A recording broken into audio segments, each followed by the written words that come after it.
Welcome back to our podcast, Helping Your Community. We're your hosts, Maddie and Emily, and today we're welcoming our special guests, Jody O'Donnell Ames and Kara Hagerty.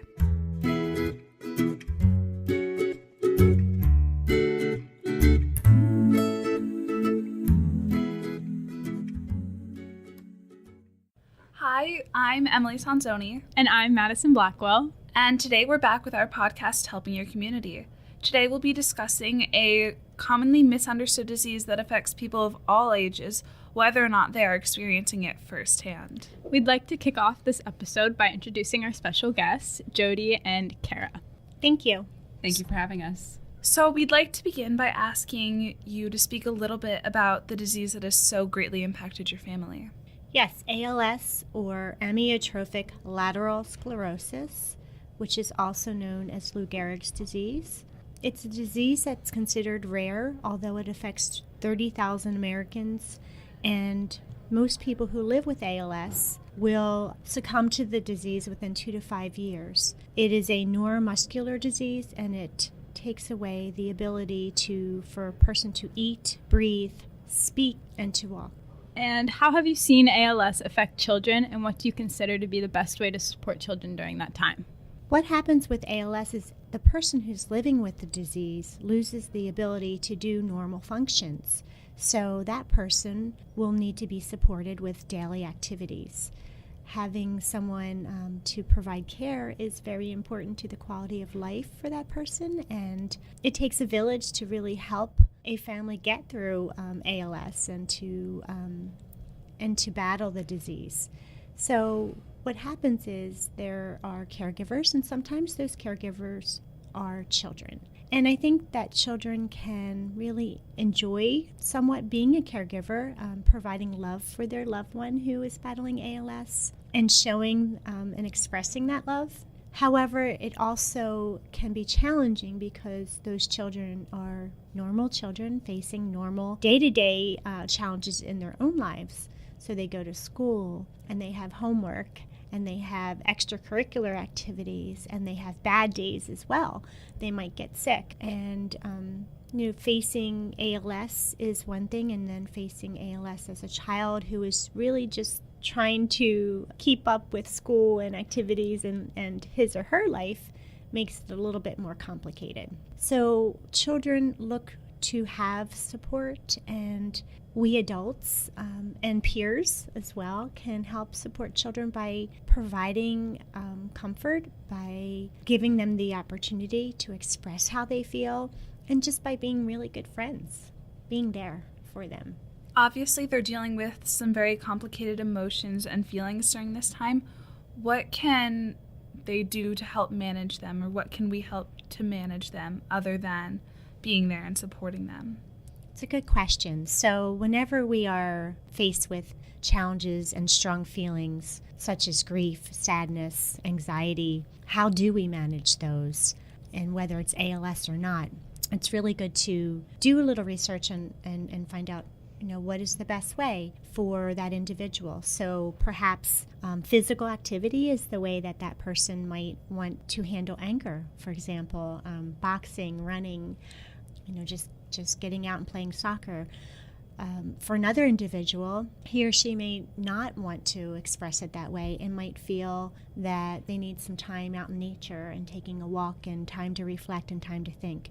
So having an outlet for those feelings, a positive outlet, creative outlet, art therapy, music therapy, having someone to speak to in a professional aspect who can hear how you're feeling and maybe continue to guide you with meditation and positive thoughts. So it really does depend on the individual.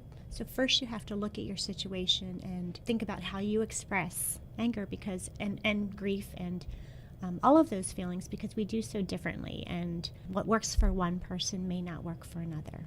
So we've talked about what ALS does to the children and also to the people that it affects. What does your organization, Hope Loves Company, do for these children and for the people that it's affecting? Hope Loves Company is the only organization in all of the United States that provides emotional and physical support, educational support to children and young adults who have had someone living with ALS. And what we do is we provide free resources. We provide Camp HLC. We have 6 weekend retreats across the nation, which not only the children are invited to, but their extended families are invited to. We have an ambassador program. We send Hugs of Hope care packages to let children know across the country that there are other children who have a family member living with ALS and that they're not alone in this. So those Hugs of Hope are just a way to reach out and give a hug from afar. We provide the opportunities for us to go into classrooms. So we have free resources of books, What Did You Learn Today and The Stars That Shine. We can send those books out to teachers and to family members and then perhaps Skype into a classroom and make children and students and peers aware of ALS so that that child doesn't feel as isolated in what he or she is going through. So we really just try to bring awareness to the disease and support through education, as well as diminish the feeling of isolation, because most people don't know about ALS. So if it were cancer, I think the general approach would be easier because most of us know about cancer and what it is. But with ALS, you really have to start with the beginning of explaining the disease, understanding how it works, and then how do we even begin to help the children whose lives are affected. So then what can the people currently listening do to help contribute to this incredible cause? So there are a lot of ways to get involved with Hope Loves Company, one of which is volunteering at our events. So we need volunteers and chaperones to support us at camp, and sometimes we assign chaperones one-on-one to children who are under 12 years old, so that's a big way to help. We have a Family Fun Day in April that we might need volunteers at, the Night of Hope event in March, which will take place in Titusville.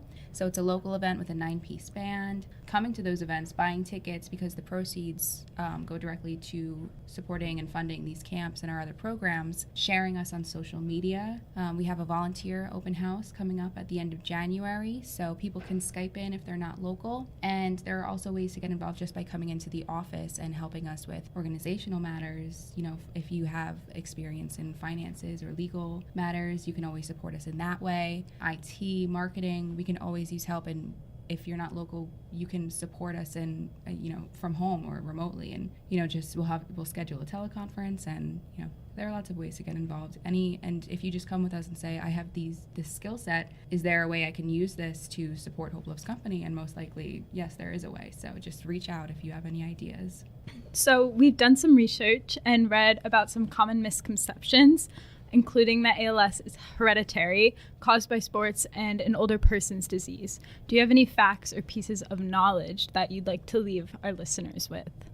There is a percentage of hereditary ALS, and that's called genetic ALS, and that's 5%, but it's fortunately it's not very common. ALS is definitely a disease that can affect anyone, any race, any culture. It's a worldwide disease. And I think that, like anything else that's an issue or a challenge in our world, being educated and understanding what it is the first step. And also to be aware of anyone who has a challenge or a disability, to be cognizant of being less judgmental and more willing to be of help, because we all have some type of challenge in our lives. And it may not always be apparent, but to be aware of how we can support one another. I always like to quote Ellen DeGeneres and just be kind to one another, because we're all in this together, and it's a lot better when you can spread kindness and help than judgment.